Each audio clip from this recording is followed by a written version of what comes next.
GPT 5.6 Terra, Claude Fable 5, and Gemini 3.5. Pro all want the job of running your writing workflow, so I put them through 5 head-to-head tests on cost, coding grade reasoning, speed, context, and deployment. The biggest surprise isn't which one scores highest, it's that the model with the best reasoning score barely wins the overall matchup, and one of these 3 might already be dead. By the end of this video, you'll know exactly which one to build your writing pipeline on, and which one to stop waiting for. Writing work means volume, drafts, rewrites, outlines, edits, all day. So the per token price decides whether your monthly bill is manageable or embarrassing. According to official pricing, GPT 5.6 Terra charges 2.0 cores per million input tokens and 12 cores per million output tokens. Claude Fable 5 charges 10 hours and 50 hours for the same. That's 5 times cheaper on input and over 4 times cheaper on output for Terra. Gemini 3.5 Pro has no official pricing, because it isn't generally available. Community consensus, directional but consistent, puts Fable 5's real-world cost per task at roughly 2.5 times higher than Terra, since it also tends to burn more output tokens per response. Run the math at 500,000 output tokens a month, and Terra costs about 6,000 cards, while Fable 5 costs about 25,000 cards for the same volume. GPT 5.6 Terra takes this one clean. Score: Terra 1, Fable 5 0, Gemini 0. That's not a rounding difference, that's a different budget category. My name is Brian, and I spend most of my week digging through AI products, benchmarks, APIs, and pricing pages to figure out where these tools actually differ. I know what you're thinking. Why does a writing comparison care about coding benchmarks? Because these tests measure raw reasoning under pressure, and that's the same muscle a model uses to hold a long narrative together or catch a logic gap in your 4th draft. On SWE Bench Verified, Claude Fable 5 scores a published official 95.0%.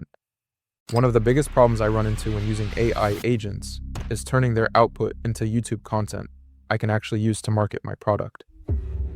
That's why this video is sponsored by Subscriber, a tool that helps business owners connect their AI agents to YouTube and market their products without spending 10 hours every week creating content.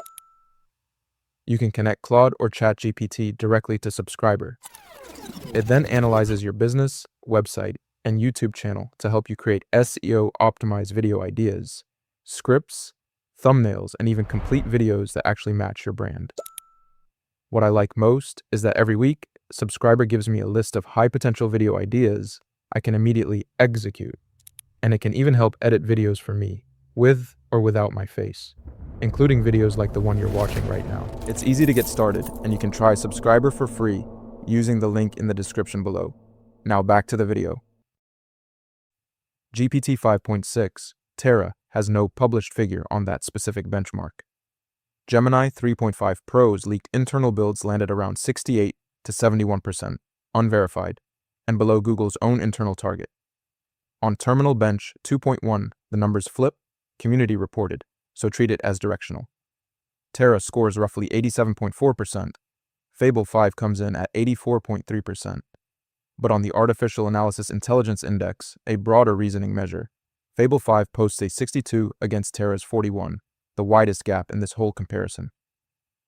Claude Fable 5 takes this test. Score: Terra 1, Fable 5 1, Gemini 0. That's Fable 5's strongest evidence yet that it thinks harder before it answers. A model that reasons brilliantly but makes you wait, breaks your flow the second you're iterating on a draft in real time. GPT 5.6 Terra outputs at roughly 93.9 tokens per second. Claude Fable 5 runs at about 65.3. Gemini 3.5 Pro has no official number, though one community reported test put it around 90. Time to first token is where this gets brutal. Terra answers in 1.77 seconds. Fable 5 takes 95.78 seconds because of a long internal thinking phase before it produces a word. Terra also offers an official fast mode, guaranteeing over 70 tokens per second at double the price, something Fable 5 doesn't publish an equivalent for.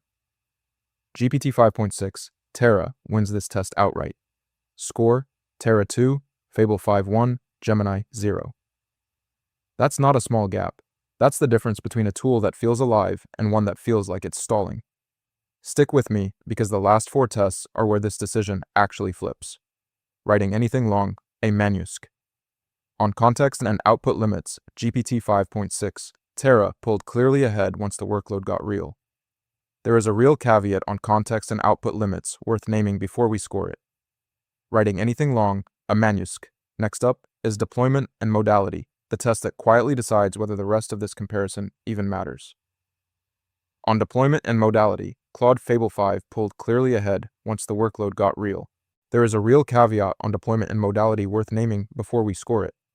So Claude Fable 5 takes deployment and modality, and the scoreboard shifts its way. Here is where GPT 5.6 Terra clearly pulls ahead of the field. Now, here's where Claude Fable 5 clearly pulls ahead of the field. Here is where Gemini 3.5 Pro clearly pulls ahead of the field. Pick the one whose single biggest strength matches the job in front of you today. One thing the docs never spell out will quietly cost you if you miss it. If this helped, the next breakdown on the channel goes even deeper.